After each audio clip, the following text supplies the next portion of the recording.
Hello dear students and welcome back to my channel. आज की हमारी वीडियो का टॉपिक है होमोनिम्स, होमोग्राफ्स एंड होमोफोन्स। ये डिग्री फर्स्ट सेमेस्टर इंग्लिश का ग्रामर टॉपिक है, taken from Telangana university. Other topics are also uploaded. You can check in the playlist given in the description box below. Homonyms are words that have the same spelling and the same pronunciation but different meanings. I want to lie, I want to lie down. तो homonyms ऐसे words होते हैं जिनकी spelling same होती है, उन्हें pronounce भी same किया जाता है, लेकिन उनकी मीनिंग, उनका मतलब अलग होता है. जैसे कि ये जो सेंटेंस है आई वॉन्टेड टू लाई, यहाँ पर लाई का मतलब है कोई ऐसी चीज जो कि सच नहीं है.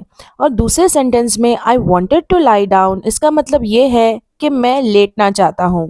Exercise 1. Each set of sentences in column X has homonyms. Match every sentence of each set in column X with the corresponding meaning in column Y of the homonym in the sentence. One has been done for you. तो column X में कुछ sentences हैं जिसके अंदर homonyms को use किया गया है, यानी कि सेम स्पेलिंग, सेम साउंड, लेकिन डिफरेंट मीनिंग. तो आपको कॉलम Y की मीनिंग के साथ मैच करना है. फर्स्ट वन आपके लिए किया गया है, जैसे कि she withdrew money from the bank. तो यहाँ पर बैंक का मतलब है एक financial institution. I sat on the bank and watch the boats sail by, मतलब मैंने रिवर के बैंक के ऊपर बैठा है, तो it is B. Then you मजंट always bank on him. Bank on him का मतलब यहाँ पर है कि उसके ऊपर डिपेंड ना करना. B, he was fair skinned, यानी कि उसकी स्किन कलर की बात हो रही है यहाँ पर. Then it wasn't a fair deal, यानी कि चीजें फेयर नहीं थी. सो फ्री फ्रॉम बायस और deception. We visited the fair, यहाँ पर फेयर एग्जीबिशन है. हर परफॉर्मेंस वॉज फेयर, यानी कि उसने एवरेज के ऊपर कुछ परफॉर्म किया था. It suit my needs, suit my needs यानी कि be acceptable to. Then I wore my best suit, यानी कि बेस्ट गारमेंट्स पहने मैंने, clothes. I brought a suit against him, यानी कि मैंने उसके खिलाफ केस कर दिया. D, the map was not to scale, so यहाँ पर रेशियो की बात हो रही है. Then the thief could easily scale the wall, यानी कि वो वॉल के ऊपर चढ़ सक रहा था, so A. Then the patient stood on the scale, तो ये यहाँ पर वेइंग मशीन के ऊपर, यानी कि वेइंग इंस्ट्रूमेंट के ऊपर ठहरता है. And then they were ranked on a scale of 10, यानी कि स्टैंडर्ड की बात हो रही है. Then E, we need someone to lead the team, यानी कि हमें कोई इंचार्ज चाहिए. The police are following a lead, तो यहाँ पर वो क्लू ढूंढ रहे हैं. Then she lost her lead in the final round, यानी कि वो अपना जो फायदा है अपने कॉम्पिटिटर से वो लॉस्ट कर दिया उसने. Homographs are words that have the same spelling but different pronunciation and meaning. So homographs ऐसे वर्ड्स होते हैं जिसमें स्पेलिंग सेम होती है, लेकिन उन्हें अलग प्रोनाउंस किया जाता है और उनका मतलब भी अलग ही होता है. The wind is strong tonight, so wind यहाँ पर हवा की बात हो रही है. सेकेंड सेंटेंस में I forgot to wind my watch, wind यानी कि ट्विस्ट करना. सो दोनों की प्रोनाउंसिएशन डिफरेंट है, स्पेलिंग सेम है और मीनिंग भी डिफरेंट है. Next exercise. For each set, match both sentences in column X with the corresponding meaning in column Y of the homograph in the sentence. Column X में कुछ words है जो कि कुछ मीन करते हैं एंड column Y में उसकी मीनिंग लिखी गई है. अब column X के words को कैसे प्रोनाउंस करते हैं that I'll tell you. First one, the mayor will present the award. Pronunciation इसकी है present. तो यहाँ पर award का मतलब है एक स्पेशल अवार्ड जो दिया जाता है. Then she gave me a present for Diwali, यहाँ पर वो प्रेजेंट है, so gift. You miss the train by a minute, तो यहाँ पर यूनिट ऑफ टाइम की बात की जा रही है. Then the chances of success are minute, pronunciation इसका माइन्यूट है, यानी कि बहुत स्मॉल, छोटा. I watch the match live, तो यहाँ पर लाइव आप कोई चीज जब देखते हो उसकी बात हो रही है. And I live in Hyderabad, यानी कि आप रहते हो हैदराबाद में. D, she did not bow before the queen, तो यहाँ पर झुकने की बात हो रही है, to lower one's head in respect. The archer picked up the bow, यानी कि उसने तलवार उठाई, वेपन उठाया. पिक अप द ऑब्जेक्ट यानी कि pick up the material. I did not object her demand. So ये वाला प्रोनाउंसिएशन है ऑब्जेक्ट यानी कि किसी भी चीज़ से अग्री नहीं करना। I did not shed a single tear. Tear यानी कि आंखों से लिक्विड जाना, रोना। Do not tear the paper यानी कि कागज को मत फाड़ो। The pipe was made of lead. Lead यहाँ पर एक मेटल है। This will lead to success यानी कि इसका रिजल्ट सक्सेस होगा। My wound has not yet healed यानी कि मेरा जख्म अभी तक भरा नहीं है, तो it is injury. I wound the tape यानी कि मैंने टेप को अरेंज किया। She asked me to close the window. So pronunciation इसकी क्लोज है। He stood close to the window. So close यहाँ पर करीब है। Next, homophones. Homophones are words that have the same pronunciation but different spelling and different meaning. तो homophones वो words हैं जिनकी pronunciation same होती है लेकिन उनकी spelling अलग होगी और उनका मतलब भी अलग होगा। For example, do not waste paper यानी कि पेपर को बर्बाद मत करो। यहाँ पर waste की meaning है कि spend मत करो। Second one, she tied a sash around her waist. अब यहाँ पर वेस्ट की स्पेलिंग अलग है। ये वेस्ट का मतलब है एक पार्ट ऑफ द बॉडी। सो देखो आप वर्ड वेस्ट एंड वेस्ट दोनों भी प्रोनाउंसिएशन सेम है लेकिन स्पेलिंग और मतलब अलग है। That's why they are called homophones. Exercise, fill in the blanks with the correct homophones from the options given in the box। तो यहाँ पर कुछ homophones है जो कि टेबल में दिए गए हैं। road and road, band and band, to, board board, principal principal, there। ये टेक्स्ट बुक सेंटेंसेस में कुछ एरर है, so that's why I will write down the sentences. First sentence, I am dash tired dash play video games यानी कि मैं बहुत थक गया हूँ, तो too tired to play video games. Second one, she dash her bike down the dash. She rode her bike यानी कि वो बाइक चला कर गई, कहाँ पर, रोड पर।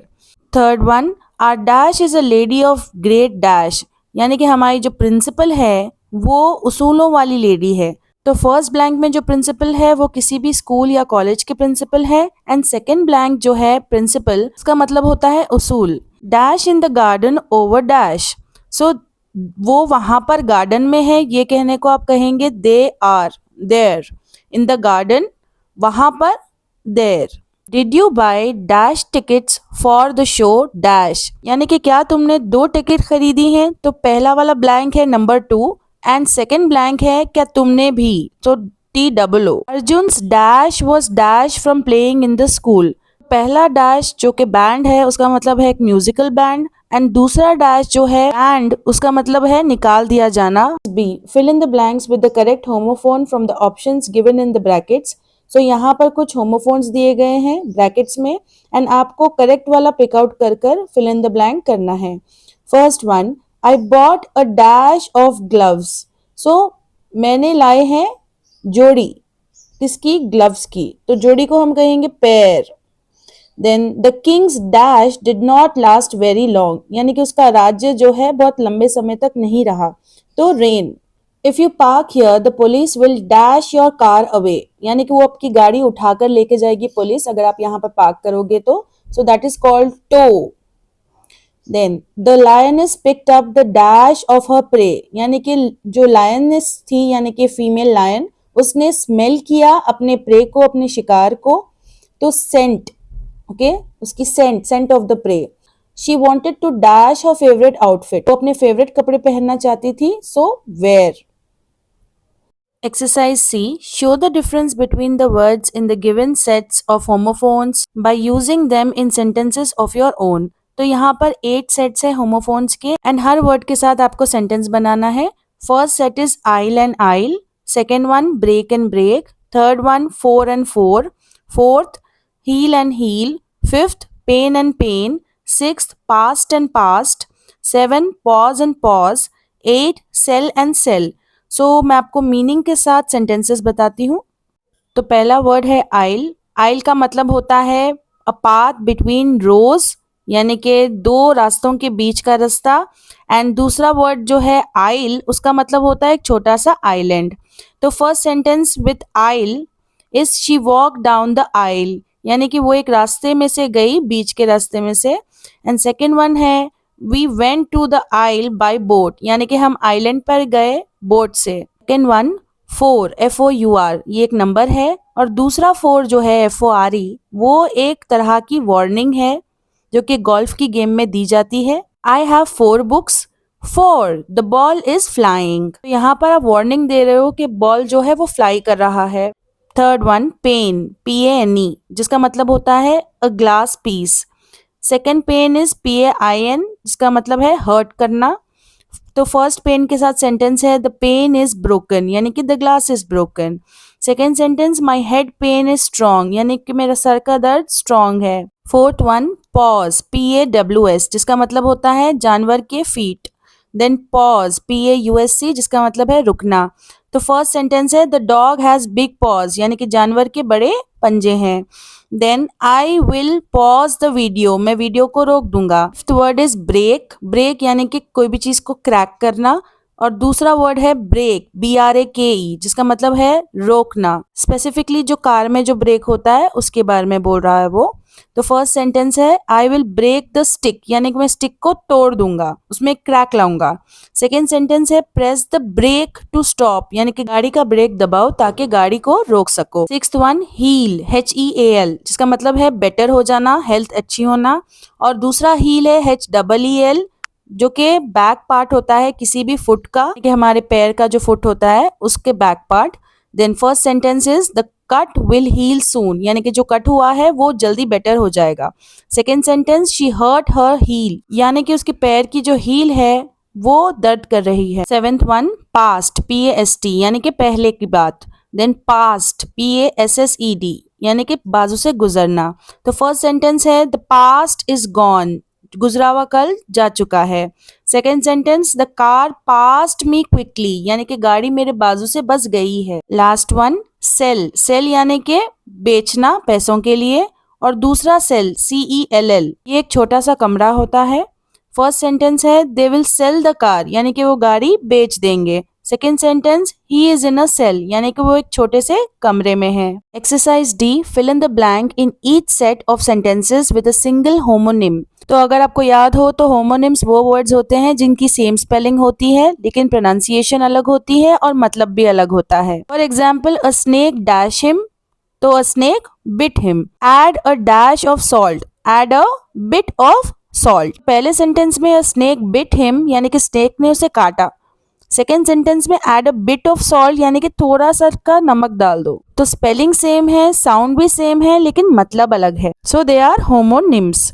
First one, she wrote a new dash, the children went to dash in the park. तो आपको सेम साउंड, सेम स्पेलिंग और डिफरेंट मीनिंग का होमोनिम लिखना है।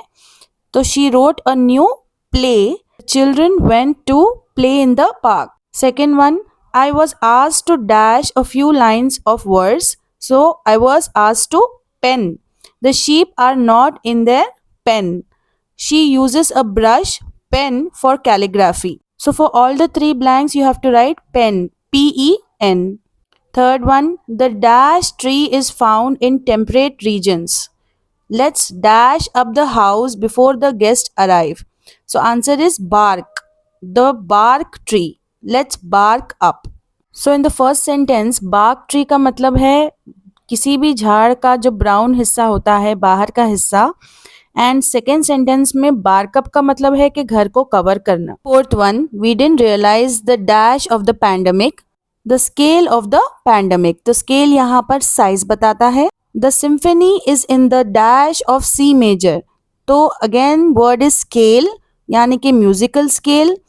Third sentence, you need to dash the fish before cooking it, यानी कि यहाँ पर आपको स्केल्स रिमूव करने हैं फिश के, so you need to scale the fish. तीनों ब्लैंक्स का आंसर है scale, SCALE। Fifth one, dash out for fraudulent call and emails, so answer है look out. Second one, she got me an expensive dash for my birthday, expensive look for my birthday. So first sentence में look out यानी कि careful रहो, और second sentence में उसका meaning है कि तैयार करना।